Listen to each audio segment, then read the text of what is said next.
Hello and welcome back to Down This Slope. And once again, after a weekend Hibs game, we're coming back with a victory, boys. I could get used to this week in, week out. Yeah, and how are we getting on? You got a big smile on your face. I like that. I'm very well, mate. I've had a cracking weekend. I'm off today and tomorrow as well. So in the middle of a long weekend, I've had a great time. Really, really top weekend. Superb. Liam, I'm surprised you weren't petitioning against me returning as host because you and I noticed last week did not ask everybody how they're getting on. But how are you this week, Liam? Yeah, doing very well, thanks, mate. Doing very well. Just trying to get over a wee bit of sickness that's been working its way through the household, which is Ah, not been ideal for the last few days. But other than that, all hunky dory. nothing that a bit of Hibs action won't get you through. And Ryan and Greg, both of you, I'm going to compliment you both on your hair at the same time because I think you're both looking snazzy up top. Ryan, we'll come to you first. How are you getting on, mate? I'm all right, but I'm going to be honest. I'm still not heated up for Saturday. Like that was one of the coldest times of my life. Horrible, but aye, good. And I just want to place on record that Ewan's mum is in fact better cracked than he is. So if you ever get the chance, have a night out with I think anybody that has met that wonderful woman can definitely attest to that. her. I've complimented Greg and he seems to have disappeared off the screen for a second. There he's back. Greg, you were getting compliments galore from Ewan before we came on. Obviously, Joe Newell said that we had to improve the hair, and I think we're Yeah, seeing progress since then. So, how are you yeah, feeling about it definitely. now? Yeah, thanks, Harry. Yeah, a lot of hard work has been put in on the training ground, but no, I think we're in a much better position than we were when we spoke to Joe Newell. The curtains are certainly looking a lot better. Superb, mate. We'll sure get him back on, and then we'll get him to compliment it once the job is finished. But speaking Absolutely. about jobs being finished, some Hibs news outside of the games. Elias Melkerson has officially, well, not probably not officially left the club, but he is going to be officially leaving the club come January, I think. Liam, coming to you first on that. Obviously, he never really made waves in the first team apart from one game at Motherwell. Not too disappointed to see him go. Not for the sort of fee that's being quoted. In all honesty, I wouldn't say I was happy to see the back of him, but I probably wasn't as big on him as I know you are, Harry. Quite a big fan. I didn't really see an awful lot of kind of evidence to suggest that he was going to be a first team regular for Hibs. And I think his two loan spells, maybe the second loan spell to Strom's Godset's been a better one, but the first loan spell to Sparta Rotterdam didn't exactly set the header alight either. So I know he's still a young player, he could still have a very, very good career in the game. And actually, we'll obviously financially have an investment in him going on strength, strength. So I hope he does really, really well in Norway. In fact, I hope he knocks out of the park because financially that'll be a good thing for Hibs. Wish him all the best. Unless anybody's got anything to add on top of that, because I don't see the value in all five of us kind of chiming in on one topic. You've always got opinions, so I'll let you round us off on Melkerson. I totally agree with Liam. There's probably, well, as we've spoke about in the group chat and that when it was announced, there's probably a handful of players that at that figure in the squad that you wouldn't probably accept that you've got to move them on at that fee, and that's like first name on the team sheet sort of money as far as I'm concerned. So I mean he's moved on for more than Ryan Porteous did. Hmm. So Yeah, whilst that, and I think it's like 20% sell on as well is going to be quoted as if he does move on from I know there's unlikely to confidential pronounce. contracts, but Aye. So yeah, good luck to Melkerson. Wish you all the best.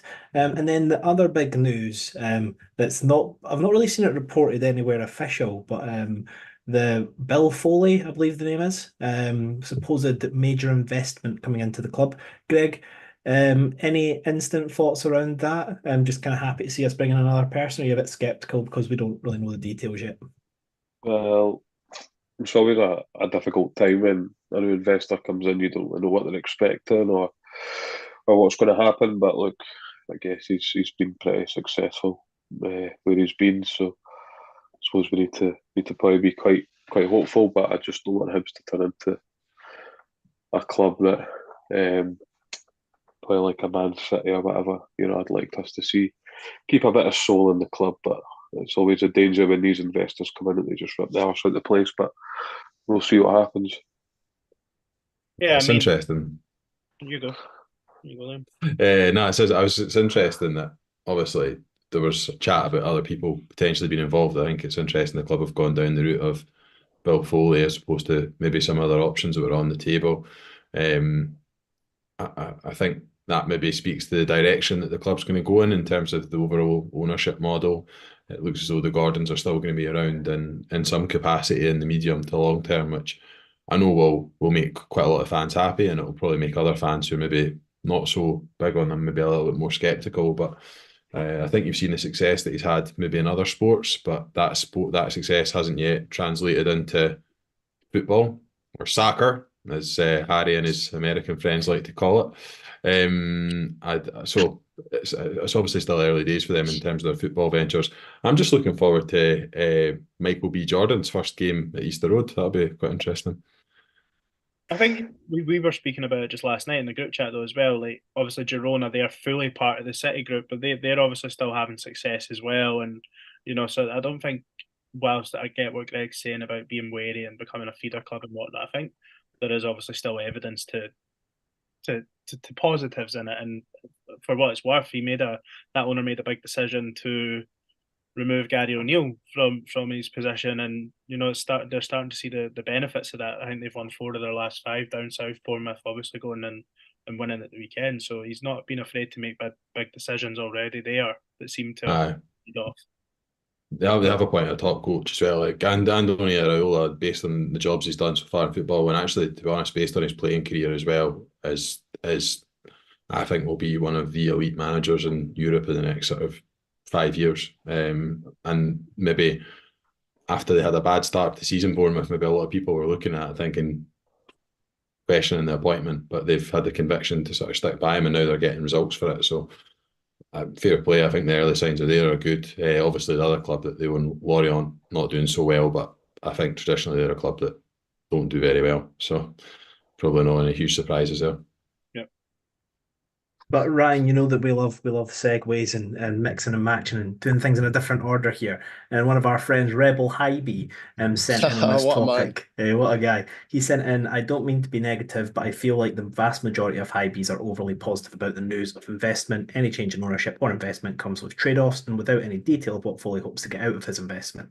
Cork City were bought with lofty promises of European football, and being back where we belong 12 months later, we've been relegated and left signing players on semi-pro deals. Jury's still out on him for Bournemouth fans, by the way. So essentially, I know you've kind of got a bit more insight to Irish football than I do, but does that make you a bit sceptical, or do you think that Bill Foley's a different kettle of fish to whoever bought over Cork City? No, I think you have to approach every one of these kind of takeovers in a different way. They're all different situations. I think with being kind of a minority stakeholder, it still leaves the Gordons in the building with the current infrastructure, which I think has done everything right off the park in the last 18 months.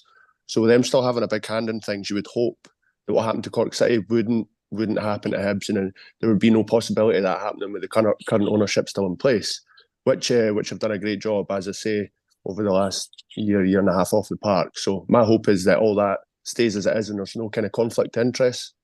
Out with that, I suppose people get excited about money coming in and the potential for players and big money signing. So you can understand the optimism from some sections of the fan base. I think we need to be clear here though. What Bill Foley and what the investment group are going to come in and do is not come in and start spending millions of pounds on the first team squad. And in every interview he's given and every talk he's given, he's talked about looking to grow commercial revenue to make the club self-sustainable. So it's not going to be like a Roman of at Hearts where this kind of wealthy person comes in and just starts throwing money at the first team and hoping that it sticks. It's more of a sustainable, I'm going to put money into things. And just quickly on the Cork City comparison, like it's a Bill Foley's part of an investment group. So I'm not trying to be like a propagandist for Foley because I think there's pros and cons, but it's a proper investment group. Dermot Usher, who bought Cork City, I think was just like a bathroom supply company owner. So it's you're talking about kind of 2 different leagues in terms of investment and 2 different terms of, and they're back, and like you have to assess everybody on their own merits. Look, Foley, based on the names that were out there and some of the ones discussed, Foley wouldn't have been my first choice, in all honesty, and this group wouldn't have been my first choice. But I think on the face of it, it's got the potential to be something really positive for the club. It's obviously all subject to, I think, is it Thursday's board meeting at the SFA as well anyway. I think the rules still have to be changed. What I would hope is that the club have at least had some sort of inclination given to them that the change will go through. So hopefully things can start to move along quite quickly after Thursday, and we might see something announced in the near, because obviously it's all hypothetical just now still, Harry. And just one last thing on this before we move on to the actual action. Lewis Young has joined us on YouTube and he has said, what would you spend the money on? So one non-first team related thing we would spend money on. Oh, I was going to tee it up, I can't even think. First team related. I'll tell you right now. A Oh, he's- staircase at the back of the East, man. Like, Ooh. those stairs are a disgrace. Liam, am I right? Oh yeah, Aye. 100%. I'd be one of the Yours first are bad things as as well. well. Yeah. I, Aye. I just see in terms of revenue building generation, I would do something with that land that sits out the back of the East and actually build something that makes fans want to come to Easter Road early before kick-off. Place where fans can have a drink, enjoy whatever games are on before the Hibs game. Maybe even, I don't know, fucking live music after the game. I don't know, but just make it a social area where fans can congregate, and hopefully the club can sell alcohol as well, given it's not in the concourse. That would be my first thing. I think that would generate quite a lot of income for the club going forward as well. Potentially do something in the famous five similar to the Albion, because I think that's been a big success, and I I think that's happening anyway. Is it? Mm. I think that's happening. I think the uptake would definitely be there.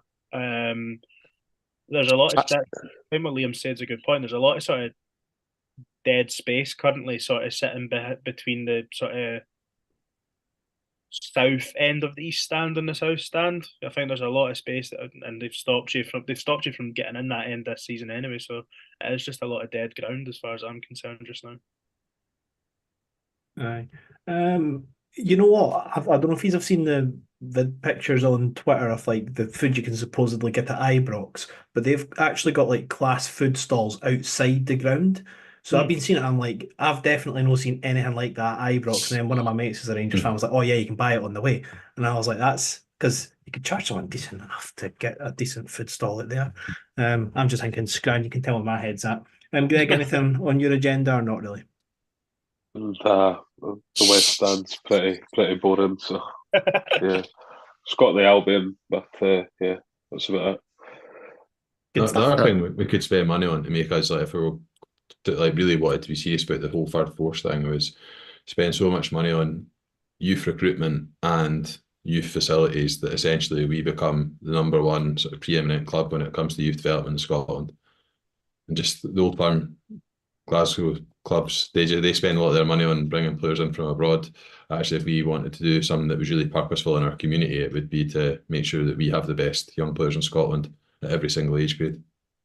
Yeah, I think there's been a lot of chat, hasn't there, about an full-size indoor pitch as well. I think they utilise the sort of barn area a lot. At HTC, they could probably be doing with something that's a bit more suitable for larger training sessions and stuff, but that's been mooted for quite a while as well. I think it's all very boring, Harry, when you tell us not to talk about signing X, Y, Ken. Like, the other thing that always comes up as well is like fill the corners at Easter Road, man. We can't fucking fill the 20,000 seater as it is now, and folk are like, fill the corners with like what would be the least desirable seat in the stadium as well. They would just be sitting empty the whole time. There's one, and I know they sent a survey recently. If the survey was a success, then get safe standing installed in the famous five lower, assuming the backing was there from it. If it might be something else they're also already looking at, but if the money's there, then I think that would be something, because I do think even in the who did we play from Andorra? Was it Santa Coloma? Was that? No. Inter de Scaldus. Even that night, the atmosphere with the Block 7 and stuff being in that area was definitely better than what it is for your regular run-of-the-mill league game, as far as I think. Luzerne was very good. Yeah, but then if I was thinking Luzerne and Villa were bigger games by default anyway, but even for the lower one, I thought it was good. Like, well, Mr. Foley, if you are for whatever reason listening, then you've got about 10 ideas there, mate. So get the money spent. And moving on, as mentioned earlier in the show, football almost got stopped on Saturday because Hibs played Livingston in horrendous conditions on the worst nick of pitch I've seen at Livingston. But we came away with 3 points, and that is what matters at the end of the day. Ryan, you were there. You said it was horrendous to be there. But good day out all in all because got the points. Yeah, absolutely. And it wasn't a bad day because of the football. I mean, because you can understand that the conditions were difficult and Livingston had a game plan that they were trying to see through. And I mean, they had a wee bit of success with it until we kind of figured out what they were doing. I think we adapted fairly quickly. They were putting a lot of pressure on maybe the first 20 minutes, and they were kind of forcing us to play into Rory Whittaker at right back. They were shutting off the pass lanes into the middle, and they were kind of trigger pressing him when he got on the ball, and they kind of had success out of that a couple of times. He filled a couple of times in dangerous positions, but then I think they worked out that with the overload that was pressing him, we had isolation at left back, so we would shift the ball out to Abita and then have a wee bit more joy on the left-hand side, and then we started to play out from there. But, I mean, as the second half came, the conditions got worse, so the quality of the game became poorer, which was unfortunate because, I mean, we looked really threatening at times in the first half, but, yeah, again, the pitch kind of takes away that element of being able to play football. Aye. And Greg, in terms of the flow of the game, as Ryan touched on, especially second half, it just kind of struggled to get going. But every game we're still creating quality chances. We're not creating high volumes of chances. In terms of other teams in the league, I think we're maybe sixth in terms of most like shots taken, but then we've got like fourth most shots on target. Is that something that you're content with, or would you rather try and get the ball forward faster and just try and relentlessly attack them as opposed to just kind of picking our moments? I don't know. I think you also need to pick your moments. So you need to be. It's going to be tough against teams like Livy because they're never going to come at you the full game. So there's never really going to be a lot of space in behind. But I feel like I don't know. As long as you're clinical, I feel like it doesn't really impact how many chances you create. But you do need to be clinical. So I don't know. It's tough because it all depends on who you're playing against, really. Some teams will set up to sit in and just defend, which probably limits the amount of chances. But other teams like the Old Firm will just come and attack, which probably allows you a few more chances if you can get in behind and beat the press. So, I think we're absolutely fine at the moment. We can obviously change that game up if need be. And Saturday it was probably a bit of a battle towards the end, but we put it in and we got the win. So it needs to be a few different variations of the game. Ewan, what were your thoughts on the first half, especially? Obviously, we kind of had the VAR action take place in the second half that we'll come on to in a wee bit. But first half, what were your main thoughts around that 45 minutes? I think Ryan was spot on, really. Livingston probably started the better of the two teams. They definitely were getting. I know it's probably 2 weeks in a row that I'm saying this, but I think Whittaker is, for just due to his age and inexperience, he is getting targeted quite a bit. And I think they did sort of expose him just a few times earlier on, but then Yuan can probably do more to help him out in front of him as well, and the midfielders as well. But I think he did eventually settle into the game, and when Whittaker settled into the game and got going, I think that actually coincided with Hibs sort of picking up. And again, Ryan was spot on. We started getting a lot of joy coming down the left side. Jair was, he had Jamie Brandon on toast for probably about a 20-minute period. Ultimately, Jamie Brandon should have been booked about a minute before he was booked. Maybe he doesn't make the second tackle if he's already on a booking, but I think the referees made a mistake there. But I thought we were pretty good value to go in 1-up, and I sort of disagree a little bit with the general sense of what you were saying, Harry, about maybe being a bad game. I didn't think it was any worse probably than what it was against Kelly at home. And I thought we still created a good few chances in the first half, and it was just well ground out. But first half I was definitely happy. Absolutely. Well, unfortunately for me, with my entirely legal stream from mainland Europe, from which I watched, it decided to crash for like 10 minutes, in which the second goal happened. So I did miss the bulk of the action in the second half. But yeah, no. And Liam, kind of round us off with your like generic thoughts around the game. Not generic, thoughts. general. I meant That's going to general. be I said fucking generic great, earlier. isn't it? Oh no, Football's a I didn't do game usually lasts about 90 minutes. There's two halves of 45. There's two teams up against each other, usually of 11 players. I mean, I think it was an ugly win. I think, let's just be honest, we created some chances in the first half. We didn't really do an awful lot in the second half. I think our XG ended up 0.19. Livingston's was 1.19. I think that tells you a lot about the quality of the chances we created. There was 3 or 4, but that was really it after that period, and obviously the goal that wasn't.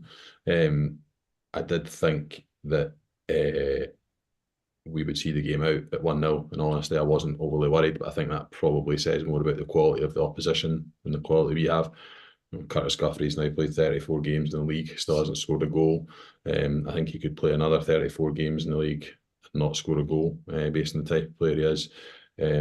And as Greg and I have been discussing in the group chat today, maybe he would do better if he managed to stay on his feet for longer periods, because that was I can't believe Sports Scene said that was a penalty, both of them. Like, it's just so clear. Joe Neal's feet don't move. Guthrie moves to make contact with him. So, aye, very, very poor. I mean, they are not about Livingston, but they are a very, very, very poor team. And I don't think many people would be disappointed to see the back of them. It was absolutely embarrassing the way that he went down. Let's get it right. He's 6'3". He's a big guy, and he honestly just threw himself on the floor and hope of winning a penalty. And you know what, I really wouldn't put it past Far to give it, but nah. And he comes out and he goes on about the small team mentality, but it seems like he's just acting the victim now.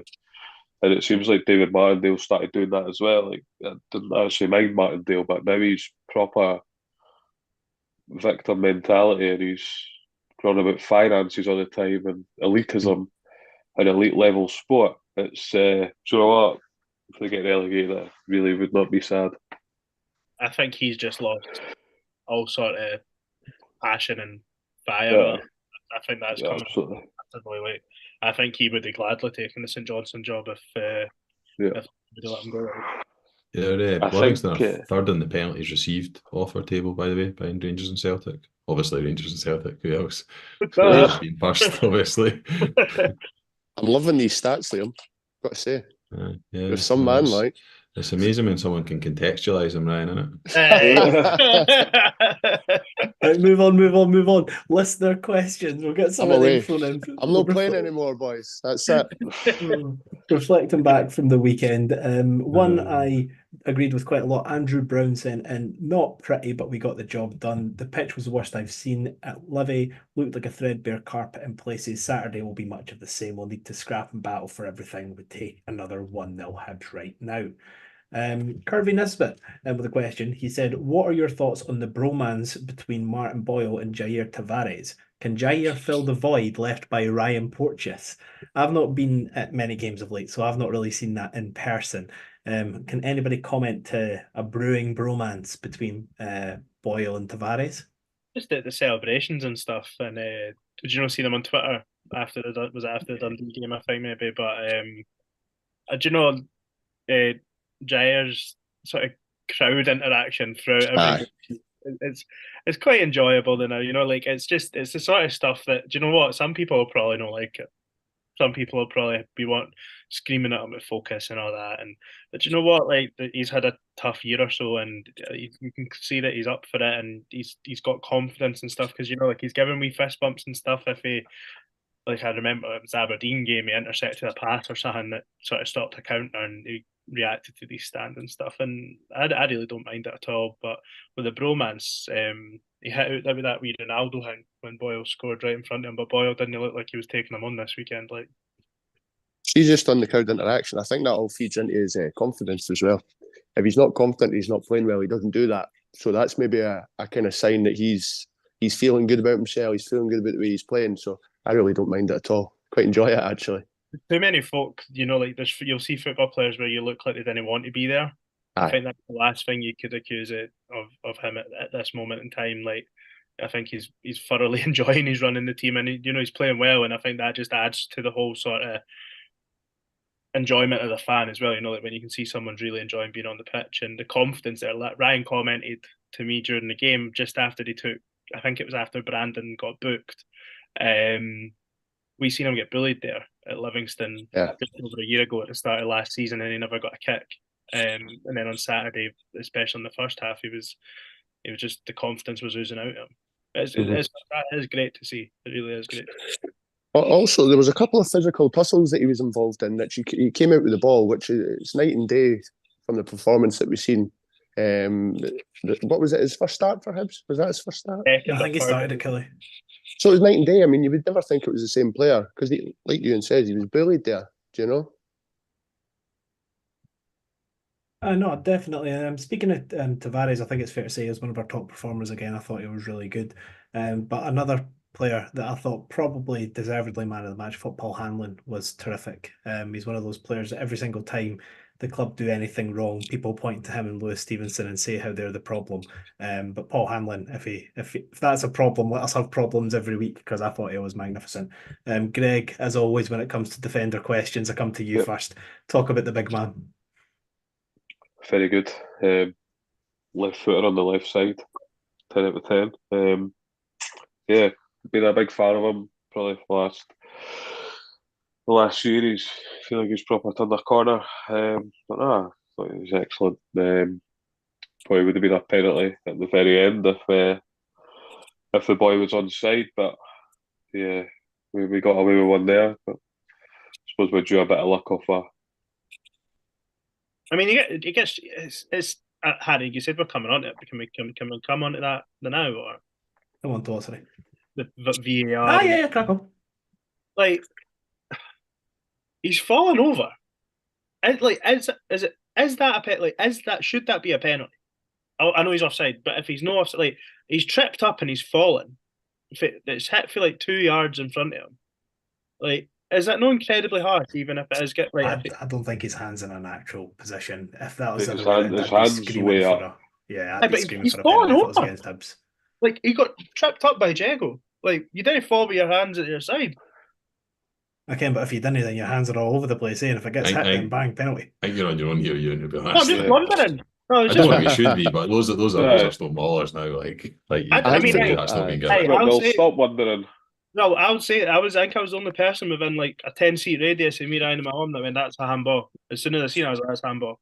So I was just, when I seen it back. Did you see it was offside as well? No, but I didn't say it out straight away. You're not that good. Handball.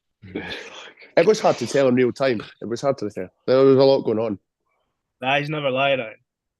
Like, my only question, since we're being biased towards Hibs, so for Venta's goal, obviously very far offside, but I know the Livingston defender doesn't touch the ball, but he he acts on the ball even though he doesn't touch it. So in theory, Boyle's off as well. I know, no. So the ball comes over, and then the Livingston boy goes to play the ball, and he doesn't touch it. He ends up backing out, but he's moved to play the ball. As does Boyle. Boyle was offside as well. Okay, fair enough. Because that was the only thing I was thinking. Because obviously it took them 5 minutes to decide, and it should have been like a quick minute decision because they're obviously both about 3 yards off. So I'm just trying to give. Yeah, it should have been a really quick decision because where we were sitting, it was hard with the depth perception. We couldn't really tell the angle. But when you see it back, when Whittaker hits the cross, they are a distance offside. The linesman should be flagging. That shouldn't even be going to VAR.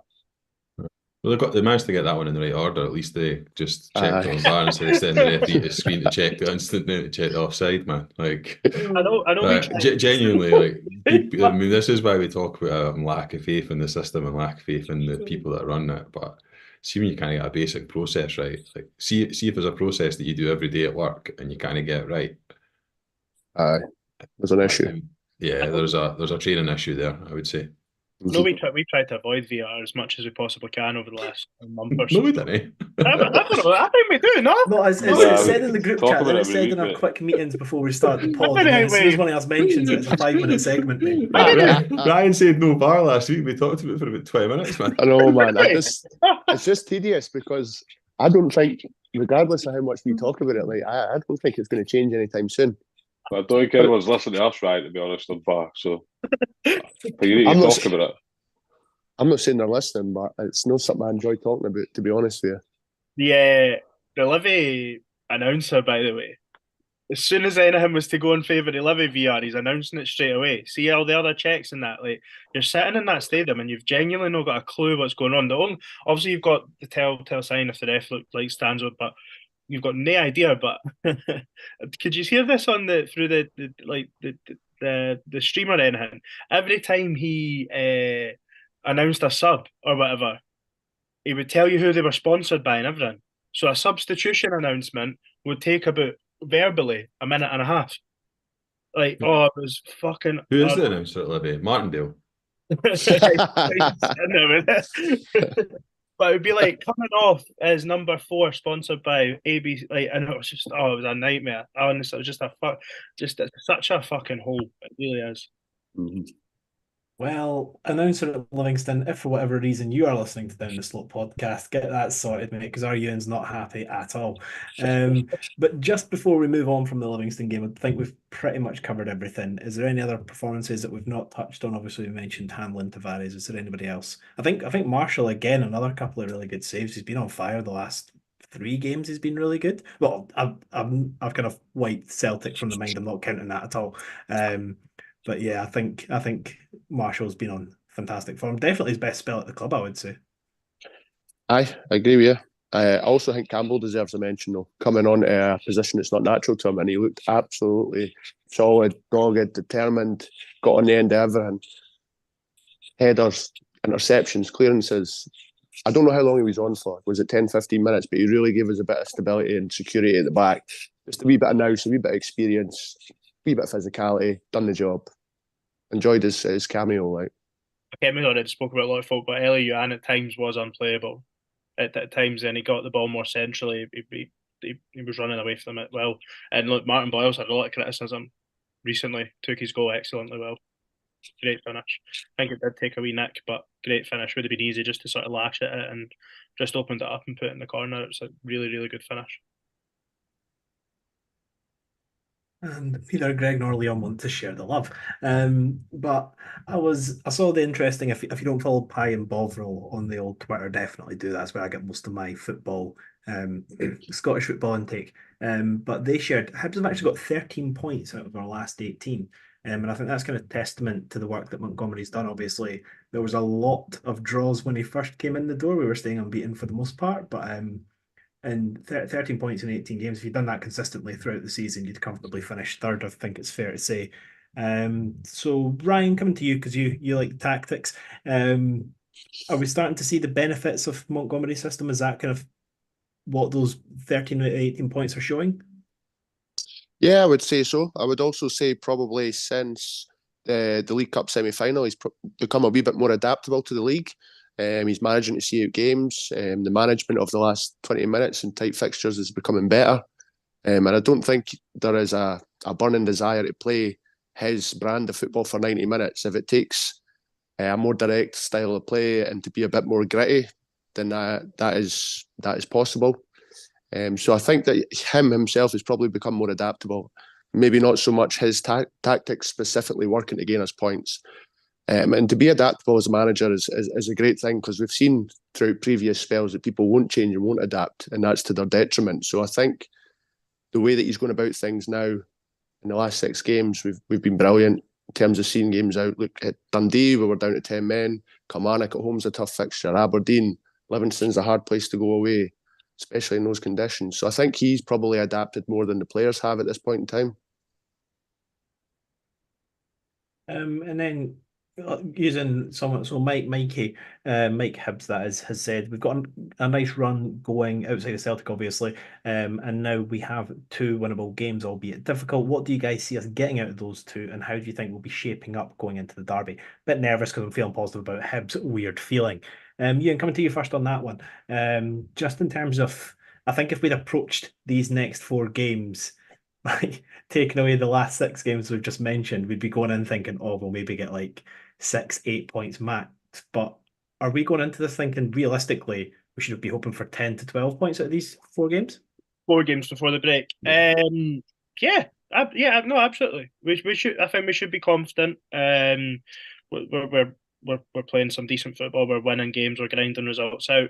I think we've got a sensible manager that makes sensible decisions. He's beating the teams that we should be beating. Out with the derby, these are 3 games that we should be looking to take max points from, and then the derby is a little bit.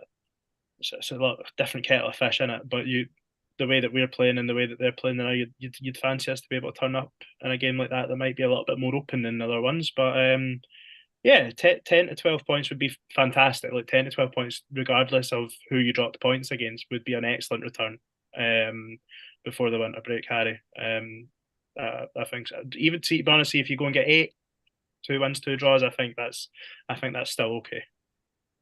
And Liam, 3 games into the season, if someone said to you Hibs are going to be third going into the January break, what do you think your reaction would have been? I know we're not, but I'm saying if we have the positive results. I think my reaction would be, no, we sacked Lee Johnson then. Just after Um, we'd sacked him now. To be honest, mate, I think the frustrating thing is that we've probably let a few points slip before this as well. So actually, we could potentially have already been kind of clear in third place. I think that though fails to recognise how good a job Montgomery's done with the players that he's got at his disposal, and I think he's got more out of the players than Lee Johnson was getting out of them. I'm not going to point to all the obvious examples, but even players who were kind of doing all right under Johnson, maybe not setting the head of the light, have maybe kind of stepped up a gear. So I think to be sitting third, potentially going to the January break would be massive. I do think though we are going to drop points. I know everyone, we got so many replies to that tweet saying 12 points. I do think we are going to drop points once or twice between now and January, just because of the way the fixtures following, and obviously kind of being away from home brings its challenges as well. But I think as long as we still take a reasonable total for that, I think honestly if we get 8 or 9, I think we'll be sitting third. Can I just come in there on something Liam said there, Harry? And it's not to call you out a wee bit, but you've been going off your dinger about having 4 away games on the spin. But see, bringing that St Johnstone game forward, I think it's an incredibly sensible decision.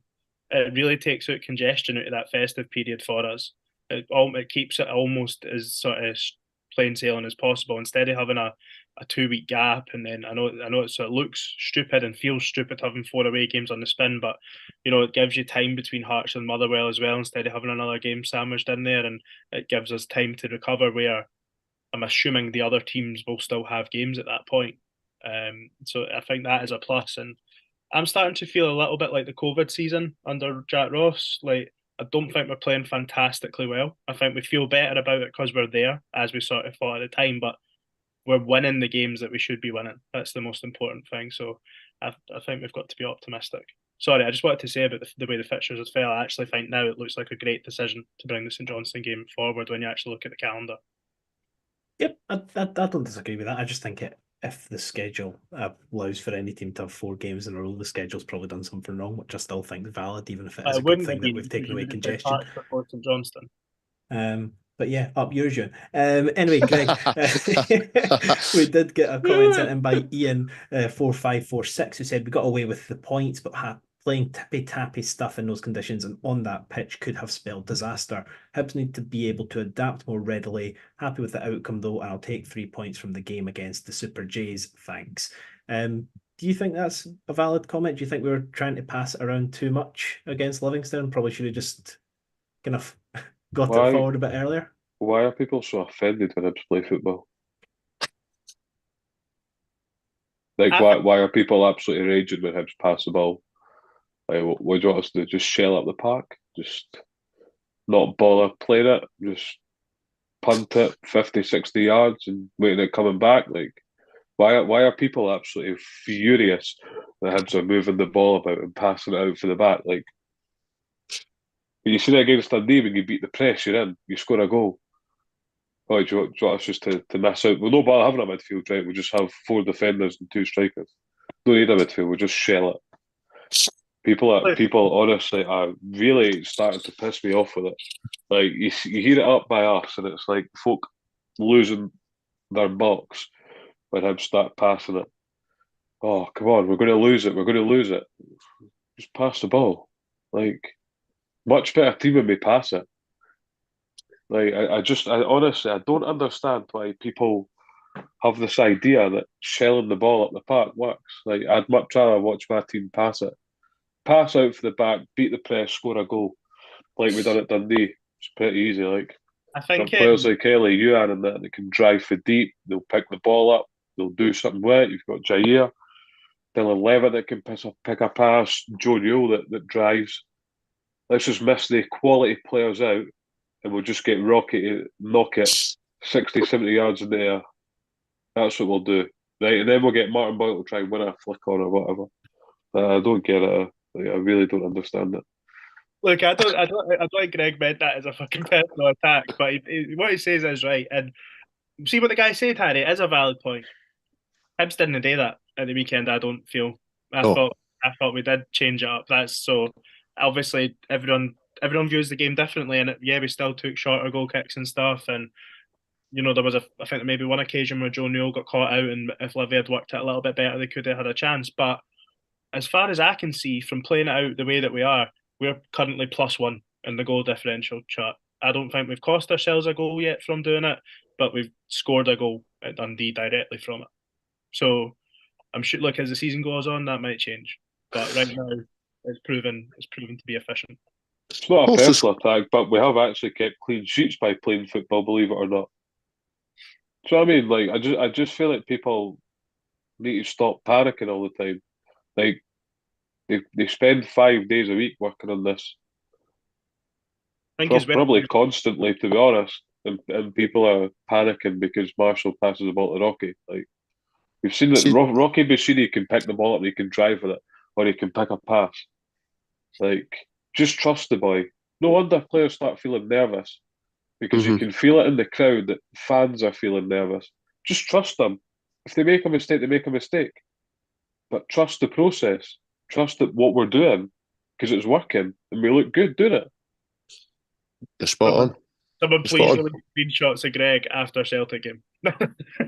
We've kept look, three clean the sheets in the last thing 6 games, so Greg's right in what he's saying. Oh yeah, he's spot on, man. He's Greg. You've not. That's you're absolutely spot on, mate. Know that you need us to validate your opinion.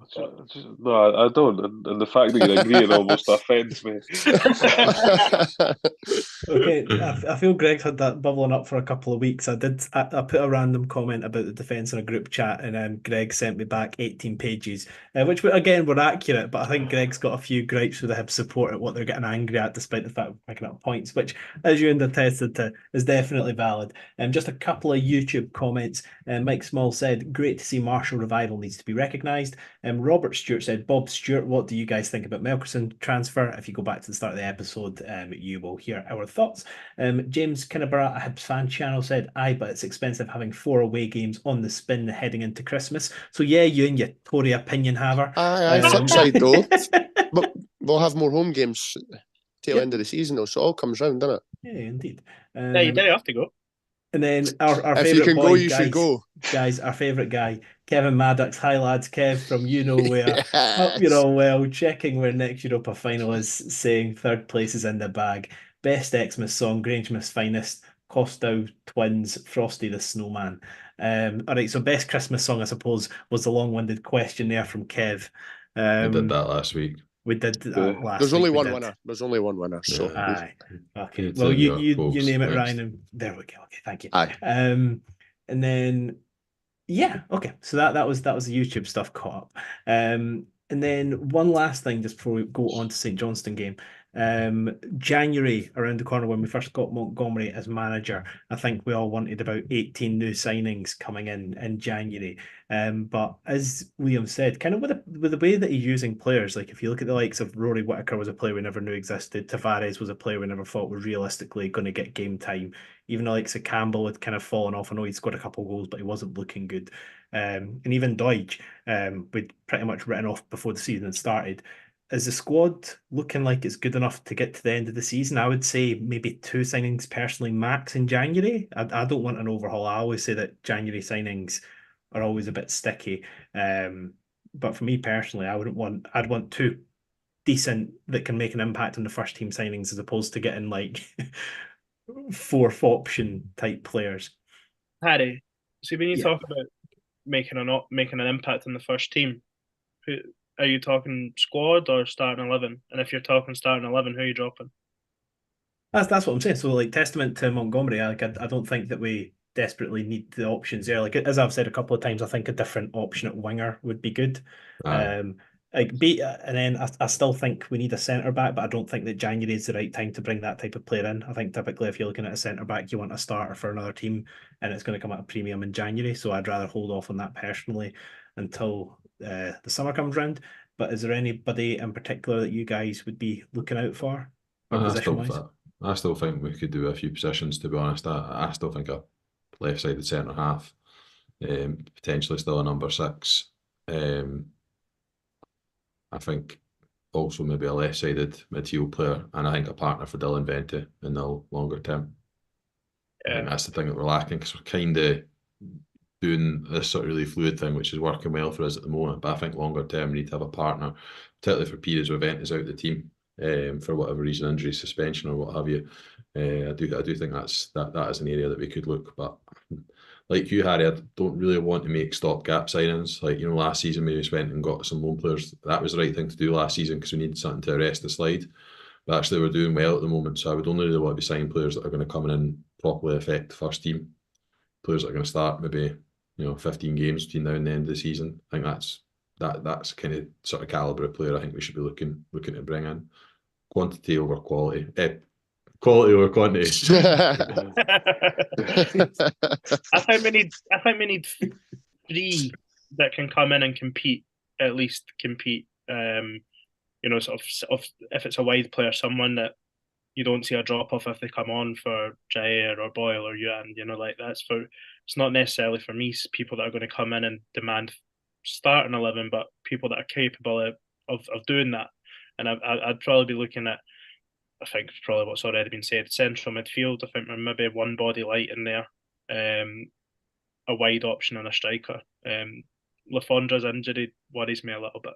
I know and I think he's on Twitter saying he might be back in January, but it does worry me a bit. And obviously Boyle's probably going to be away for a period after the break anyway. So I think you need to look at someone, even if it is, I know it's against everyone, but even if it is just a good option to see on loan from somewhere that can maybe cover that through the middle and wide option, because I do think it's going to be a huge miss for the way we've been playing. I think James Kinneborough made a few good comments. And by the way, Greg, JXM73 said, standing ovation for Greg, quality rant, so well done. I do like the concept of a guy having you on his TV and standing up in his living room applauding Greg's face. But James said, factor in McCurdy and Cadden potentially coming back in January or February. I think we're probably all at I don't know if Liam's at the agreement, but I want Cadden to be played further forward when he does come back. I don't really want him to be playing right back, especially when Miller's available. And then he also said, as Ewan kind of touched on there, AFCON and Asian Cup, so the likes of Miller. I don't know if Jego's going to be in and around the team. Did that happen once, or have I made that up?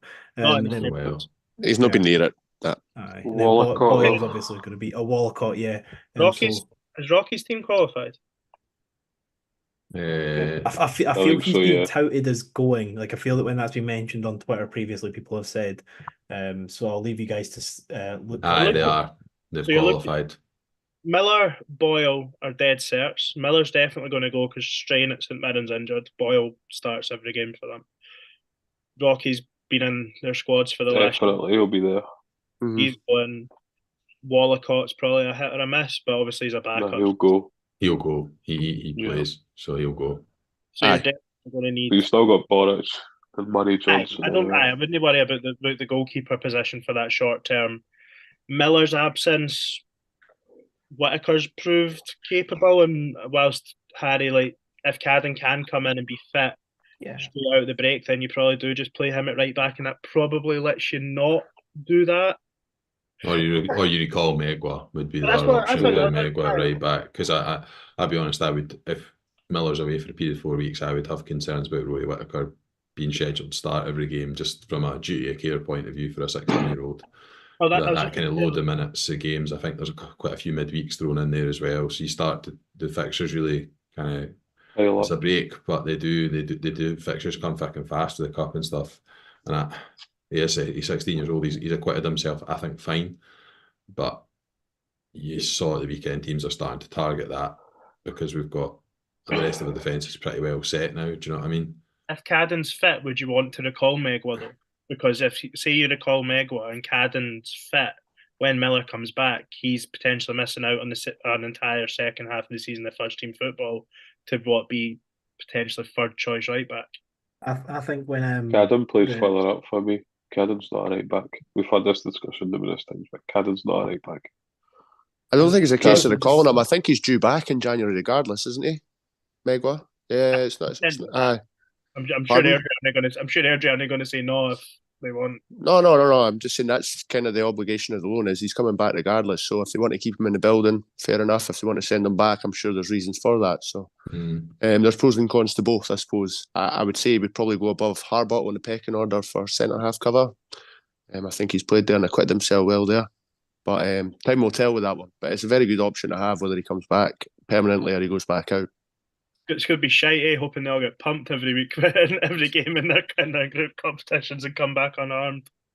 And then just on that Meglo's there for with, the season, by the way, so he doesn't come back in January. I think in this statement it was quoted that we've got the option to recall him in January if we want to. It's an option, right? Sorry. Yeah, I think it's an option rather than it being run until January. Just forget everything I just said. I just think Cadden for the pitch makes more sense. Cannon's not a right back. He's not. For 4 games, will play. Can I just throw it? That's the first time I think I've tried to get in, and all 4 of you have jumped in ahead of me managing to get my point in, which was 5 things ago. So I'm not even going to say it at this point, guys. But yeah, another question that we had in from Jack Kell. He said, if you could sign one player starting in one position in January, who would it be? Is there any specific players you have got in mind that you'd be wanting Hibs to target, or is it likely going to be? Okay, go on, Greg. Crack on. Liam Lindsay, Mark O'Hara. And that Siebel Slice sent in the question, when will we break our transfer record? So the answer from Greg's perspective is yes. If we're getting Liam Lindsay and Mark O'Hara in January, that is going to be smashed out the park. I've got one. I don't know if it's really a top priority, but I quite like the look of Jan Danda, and I think he would probably fit into this system quite well, given that the players that start wide kind of invert into almost a number 10 position, which we've seen Danda operate quite well in. Although there's obviously doubts about maybe his physicality, and he's hot and cold. He'll start some games and then he'll be on the bench for a couple. But I do quite like the quality that he possesses, especially from dead balls. Definitely. I'd probably say Dylan Levitt was better. I don't think we need. I don't know. Like Danda's pretty central. Yeah, maybe, but I think I've been me and Ryan were talking about this the other week. I think he could. I think that's the type of player that we could play in their positions. I don't think. Yeah, I don't think but he's blessed to be blistered in pace because they come in so narrow and the fluidity of it. You've seen the effectiveness of Josh Campbell in the games that he played. I think Danda's definitely one I'd be looking at. I think David Watson at Kelly's just signed a new contract, which absolutely blows us out the water because I think he'll go for a lot of money for the age and the quality that he's shown. But I think Liam mentioned him a while ago. Robbie Dees, I think, would probably be an option. But maybe want to wait till summer there just to see how he goes second half of the season. He's only had sort of. I think he signed a 3-year deal as well when he signed, and he only joined in the summer. 2 year, so signed a 3-year deal. Would be 1 year left in the summer. Nice. See if you're talking left-sided centre halves, Tom. We've shouted for him before. I think maybe in the summer, the January previous, with Tom McIntyre that's at Reading. I think would come in and do a pretty good job for us at this level. I know Reading are obviously struggling down the wrong end of League One. Brian McDermott's got the connections there. He's Scottish Youth International, left-sided, 25, great age. Would come in. I think would come into Hibs for the next 5, 6, 7 years, and would be a fulcrum of that team going forward. Long-term and replacement. Can also play in the 6 as well, so he's got a bit there about him. I think he suits the playing out for the back sort of style as well. Like he's comfortable. He's comfortable with the ball. He's good in possession. I think he's played a fair bit of left back as well, and he's got that kind of. I don't think he's the quickest, but I think he's got that kind of recovery pace that you need to play centre half in this system as well. I think he would be a great signing, to be honest. I know he's had problems in the past. Going back a wee bit further with injuries and stuff, but I think if he was to stay fit, I think he would be a huge signing, and I actually think he'd be very gettable in his current situation as well. Well, but I've just had to check his contract situation, which probably makes it unrealistic, but I've seen he's got a lot of praise after the Kelly game at the weekend. Danny Armstrong, obviously, he's sort of had a good 18 months now in the top flight. Is that someone that he's think would work here, or his contract situation probably makes it difficult? He's not out of contract till the end until May 25. It reminds me a bit of Alan Forrest at Hearts. Like, it's probably an okay signing. Like, he'll be in and around the squad, but after a while it'll wear off and you don't want him to start every week, but then he just kind of plays because he's there. Like, I do think what he does for Kelly is really good, but I just don't think he's at the level to step up. Like, I think St. Mirren in there, like, that'd be a good move for him, but I don't think that he's ready for Hibs, Hearts or Aberdeen, in my opinion. Only 26. That's But I like a rogue one, so my rogue agenda this year, since Akinyemi isn't going to be coming anytime soon. Bakayoko for Dundee. I like strikers who score goals, and that man is finding the back of the net quite regularly. So I'm on the Bakayoko. I have no idea what his situation is at Dundee. He doesn't seem like the type of player that signed a 5-year deal. So why not have? Let's get sniffing around there for no reason. Anybody want He's to on shoot loan, that? I think, Harry. Was He's it? on loan. Yeah, he's on loan for like Forest Green or someone. Spot on, Liam. He's Spot on. no he's no got really any track record of scoring goals before being at Dundee. In all honesty, he was kind of a bit one of those signings you go, but yeah, I think he has done quite well for them. In fairness, he's not someone who I think will be on our radar realistically. I'd be very surprised if he's on our radar, but you never know. To be honest, 15 matches, 4 goals. It's not. Not to be too snobby, but nah. How many Hibs players have scored at Ibrox this season, Greg? Aye. All right. So let's move on for that one. Sorry, is that the level that we're going for? Aye. If you scored at See if you- Ibrox and John Rankin and Francis Dicko scored at Ibrox, mate. Wait, Francis Dicko scored at St Mirren away in the last minute. That was absolute carnage, by the way, I'll have you know. So he's class. Just one more Dundee player. I think I got Luke McCowan maybe, but for similar reasons to Jan Danda, I think could probably operate in the wider positions and come in narrow. But it was good against us at the ends. I'm just going to say him because Craig mentioned him earlier, but if you're talking about unknown centre forwards in the league, it would be Mika Biereth, even just based on 10 games. Kind of reminds me a wee bit. Do you remember that boy that Motherwell had years ago? How he looks, but also how he plays, that Henrik Oyama that played up front. Yeah. So I think he was like Estonian. Yeah. Like that sort of like physical but quick kind of battering ram centre forward, but he looks maybe a wee bit more cultured footballer. Yeah, he's on loan from Arsenal. Aye. So I mean, it's probably not going to happen. Like, but if you could find a way to take over the loan for 18 months, like we did with Harry Clark, and he got got taken off you after 6 months, Harry's still greeting about that, man. Harry's still getting over Harry Clark's got Harry Clark posters on his wall in his bedroom. My player of the year, by the way, the Harry connection. Sorry, has he got any? Is this his first kind of loan from Arsenal, or has he got any history going He went to elsewhere? a Dutch club last season, I can't mind who, and didn't set the header like. Speaking of Dutch players, we'll have a segue. Mike Small said Kevin Van Veen, then a couple minutes later said, "Why are you not talking about Kevin Van Veen?" So I think that Mike Small's quite on the agenda. I put a tweet up and I still stick by it. If it was cheap, and we weren't breaking the bank on Van Veen, I would 100% take him. But if we're having to spend mega bucks and pay mega wages, I don't think that he would produce the same season he produced at Motherwell at Hibs, realistically. You could probably get him on loan. I think they're trying to get rid of him. Probably get him on loan maybe till the end of the season. Day sun in the summer. I wouldn't mind it. I don't know. I'd just say I'd be really underwhelmed by that signing. Folk have been really excited about it, and I know the Hibs Observer obviously did a bit of analysis on it, and it looked like on the face of it might be a good signing, but I just think like you can't just base it off one season for a 32-year-old guy who's no track record of scoring goals other than that one season. I think you have to look at it holistically and look at what they've achieved elsewhere in their career. Even in his first season at Motherwell, like, he caused problems against us, but didn't really score that many goals. Look, he might come at Hibs and do really, really well, but I would be hugely underwhelmed. Did he not have it? I might be wrong. I thought he had a decent record at Motherwell. Sort of like decent, like 10 goals. I thought he scored double figures maybe the year before as well, and then obviously just caught fire last year. But 9 goals is really enough, though, is it? I know, like, I mean, considering really I'm just saying, considering the output that we get, he scored 40 goals in 83 games for Motherwell. That's what his record was. Yeah. How many games? 40 and 80. That's very good. Then we're linked to it with Ben Wilson, who, what is it? He's got a goal every 94 minutes. He's a goal scoring machine, by the way. Like, see at any level, if you're scoring a goal every 84 minutes, and fair play to you. Unless your name's Deepo Akinyemi, and then in that case you can sod them. Do you know what though? That's the absolute measure of him, that he's at York City and he's struggling. Like they never came to the Hibs, mate. That's it. But they're like 17th in their league. Wow. He doesn't even start. They've got Linnell, John Lewis up front. Aye, so get that up, you Harry.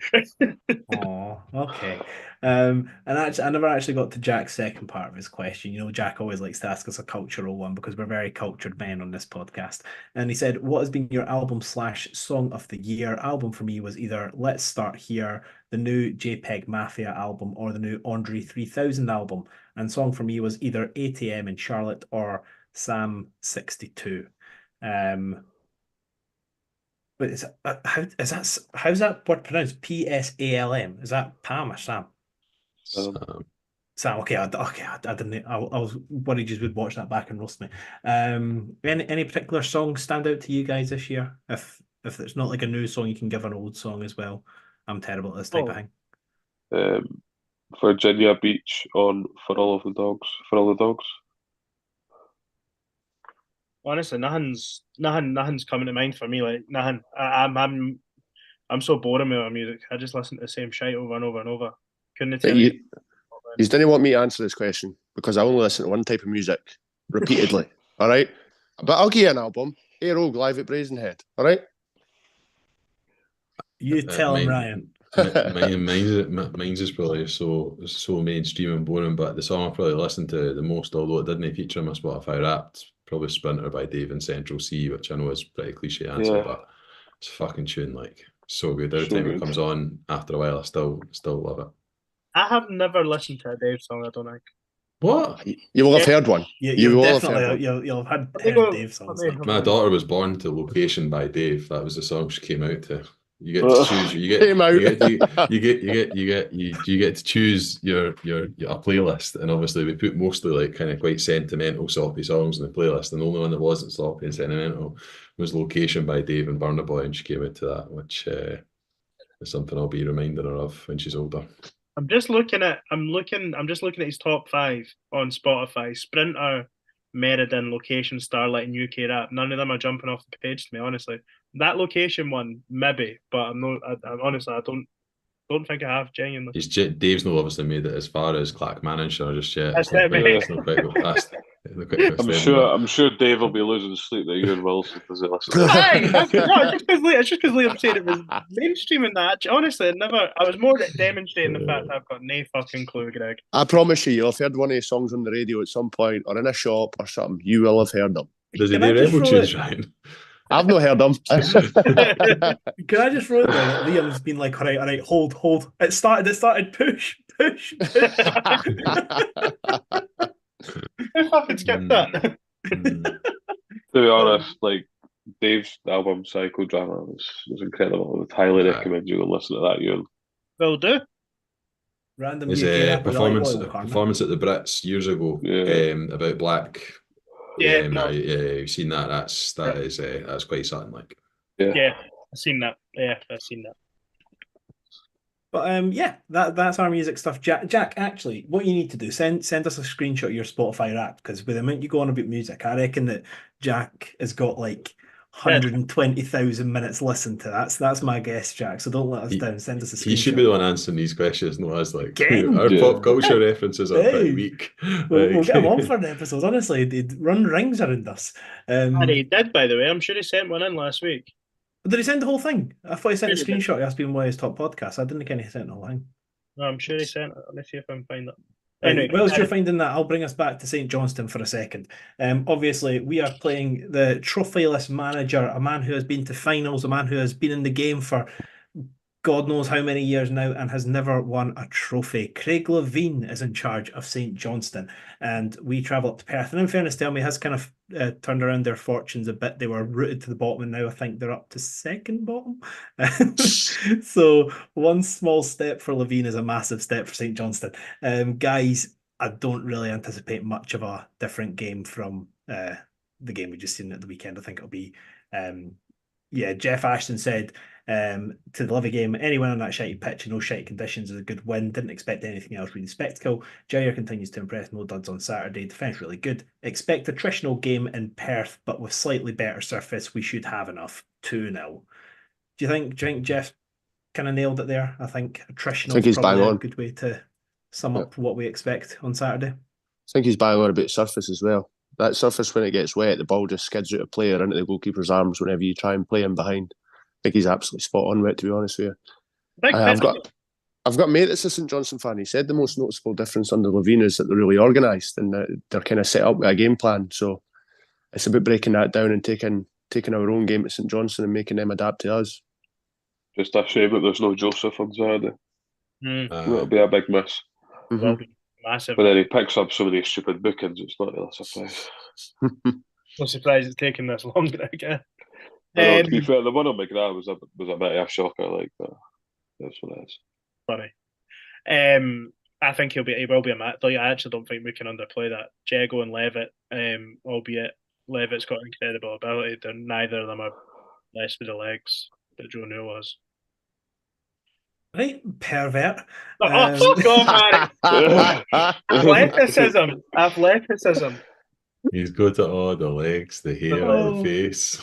Honestly, he's got those pins, by the way. Can you try and deflect on the meat, Ian? Because you're getting it tight this episode, son. All right, boys. All right, let's build the team. You get us going. Goalkeeper in defence. Obviously, Marshall in goals. Marshall, Miller if he's fit. Fish, Hanlon, Obita. Are you guys handling by default now? Do you think Rocky's coming back in, or are you guys happy? I know for the most part we probably prefer the left-sided centre back, where possible. We spoke about it last week. I think that Montgomery's been very fair, and if someone makes mistakes, he drops them, and then when someone comes in and plays well, they keep the shot.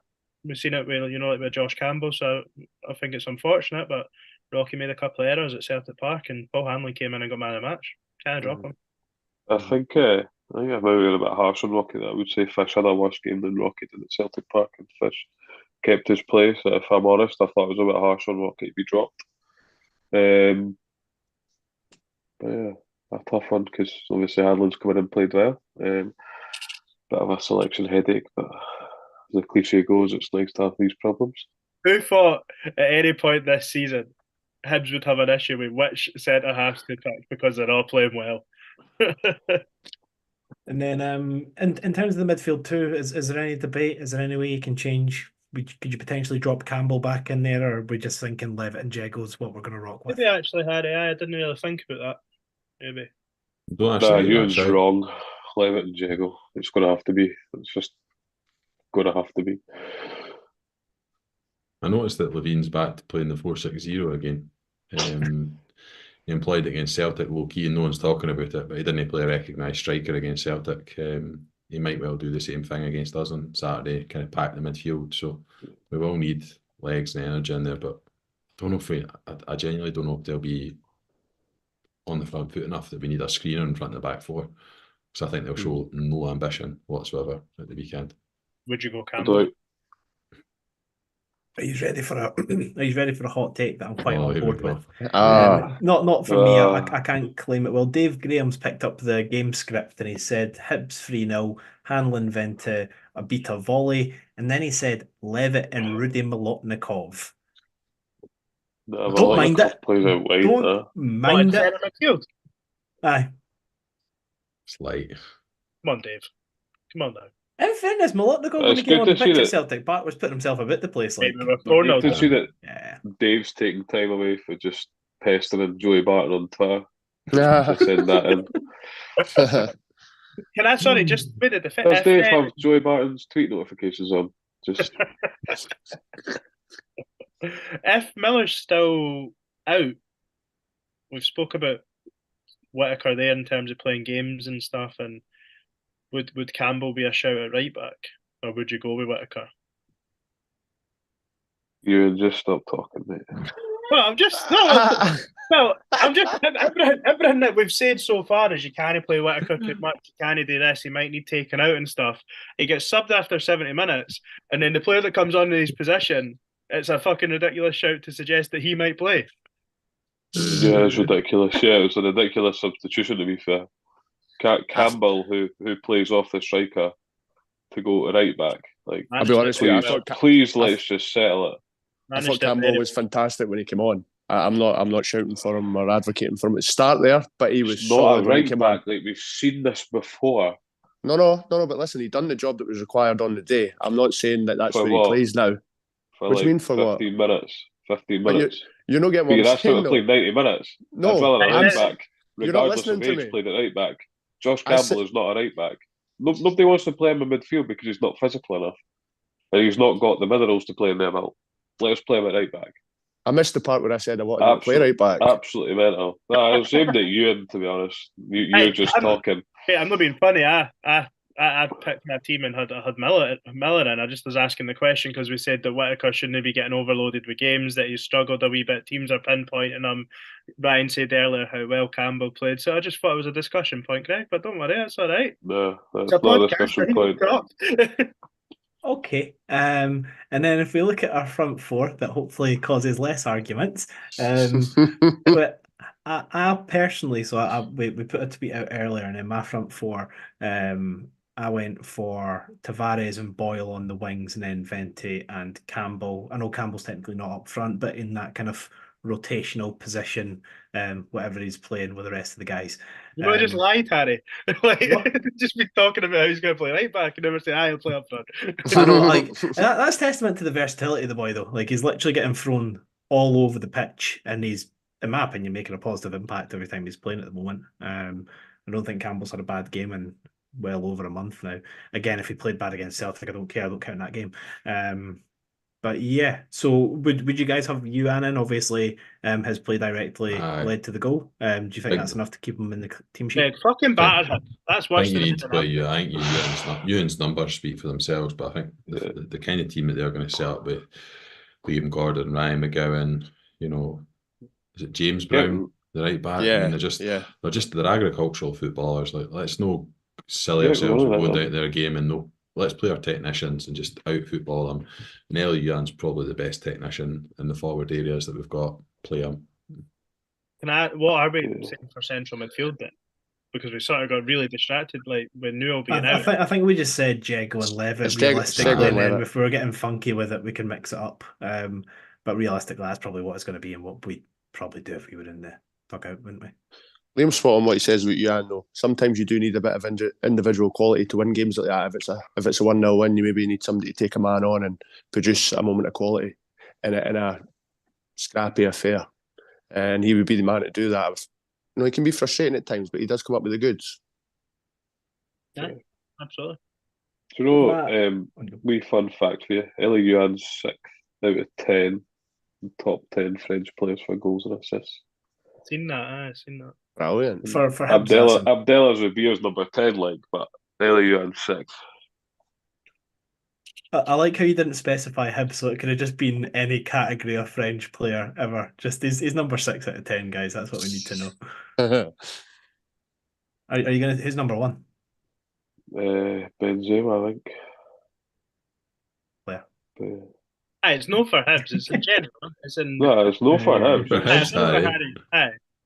It's in world football this season. Yeah, sorry, it's Mbappe, Thuram, Benzema, Griezmann, Gignac, then Yuan. Is it? Oh, I thought you meant like Hibs goals overall or something. What? That's a rack. Number 1, Fabrice Henry. Number 2, Balotelli. Number 3, Hakim Sartem Suri. Number 4, Freddie Arpignon. Yeah. Number 5, Elliot. That's my bedtime, boys. I'm getting confused. Anyway, speaking of my bedtime, let's get that on the go. Give me score predictions, and then we'll get this wrapped up. Ewan, come to you first. You're nodding your head. What are you saying? 2-0 Hibs. 2-0 Hibs. Ryan, what are you thinking? Another 1-0, not too dissimilar to the one we've just had. Keeping it squeaky, love to see it. Liam? 2-1. Oh, conceding a goal, that sucks. Greg, what are you thinking? Scrappy 1-0 Hibs. Jeez, all right. Well, I'll be Dave Graham's just said you don't need a Jago against St Johnstone. That's kind of what Liam touched on. But better having a Jago there than not having a Jago there, I suppose. I'll go 3-0 Hibs. Everybody will get involved in the goals for the fun of it. Hey, why not? Yeah, having a Jago playing with 10. That's basically what you're saying, eh? No, I think Jago's got his purpose. I think he'll have a good time. Especially when we're Look, and I've nearly said the one positive. It would in theory free up Dylan Levitt a little bit, maybe to be more useful in the final third and stuff. So that it might work well. And I'm afraid to say, after Paul Pogba had like 18 midfield partners signed to free him up, I just don't believe in midfielders freeing up other midfielders now. That's just a myth to me. I thought that was the argument with a lot of the Hibs fan base, that playing Jago was a benefit to the other players round about him. No, come That's through. true. That was literally the only argument. That's what was said, Harry. So you take it up with them. Good stuff. All right, well, guys, I always like to do nice things for our friends of the podcast. Our guy we mentioned earlier, Rebel Hibs, has been selling Hibs-related stickers. So if that is your sort of thing, look him up at the Rebel Hibs on Twitter, and kind of have a look. I think he's got a website on the go which is selling this sort of stuff. So yeah, I think that is everything Hibs-related that we needed to cover off. We're all hopefully slightly confident of at least a squeaky win away to St Johnstone. So thanks so much for joining us, guys, and we will catch you next time.